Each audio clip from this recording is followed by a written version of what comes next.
आजकल बहुत ज़्यादा लोग करा रहे हैं और ये सोचते हैं कि जब भी उनकी कोविड पॉजिटिव रिपोर्ट आई तो एकदम सीटी करा लें। सबसे मैं पहले ये कहना चाहूँगा कि शुरू में सीटी कराने का कोई फ़ायदा नहीं है।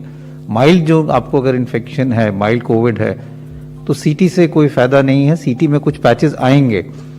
कई स्टडीज़ हुई हैं, एक स्टडी हुई है जिन्होंने एसिम्प्टोमेटिक लोगों में सीटी देखा और ये पाया कि 30 से 40% एसिम्प्टोमेटिक लोग जिनको कोई लक्षण नहीं है, सिर्फ उनका कोविड पॉजिटिव है, उनके सीटी में भी कुछ पैचेस आते हैं और वो अपने आप बिना ट्रीटमेंट के ख़त्म हो जाते हैं। तो इसलिए सीटी कराने का कोई फ़ायदा नहीं है, स्पेशली अगर आपको माइल्ड इलनेस है, आप होम आइसोलेशन पे हो और आपकी सैचुरेशन ठीक है और कोई ऐसे कोई लक्षण नहीं है। दूसरा, इसका नुकसान समझने की ज़रूरत है। अगर हम एक सीटी कराते हैं, it is equivalent to almost 300 to 400 chest x-rays. आपने एक सीटी कराया तो आप ये समझ लें कि आपने अपने 300 एक्सरे करा लिए चेस्ट के।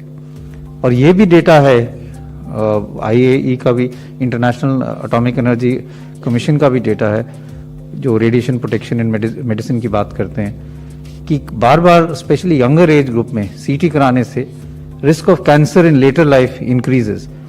तो आप अपने आप को नुकसान ही ज़्यादा करा रहे हैं जब उसकी ज़रूरत नहीं है, क्योंकि आप अपने आप को रेडिएशन एक्सपोजर कर रहे हैं और उससे बाद में कैंसर होने का चांस बढ़ सकता है। इसलिए मैं यही कहूँगा कि अगर आपको कोई सिम्टम नहीं है, माइल्ड डिजीज़ है और सैचुरेशन ठीक है, तो प्लीज़ सीटी ना कराएं। सीटी तभी कराने की ज़रूरत पड़ती है अगर आपको मॉडरेट इलनेस है और आप हॉस्पिटल में एडमिट।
बायोमार्कर्स का मतलब कि आजकल लोग कोविड पॉजिटिव हुआ तो ब्लड टेस्ट कई करा लेते हैं। अपना CRP देख लेते हैं, ब्लड CBC देख लेते हैं, डी डाइमर देख लेते हैं, LDH देख लेते हैं, फेरेटिन देख लेते हैं। फिर से मैं यही कहना चाहूँगा कि अगर आपको माइल्ड इलनेस है, होम आइसोलेशन पे हैं, अगर आपकी सैचुरेशन ठीक है और कोई और लक्षण नहीं है, बुखार भी ज़्यादा नहीं है, तो इन सारे बायोमार्कर्स का करने का कोई फ़ायदा नहीं है।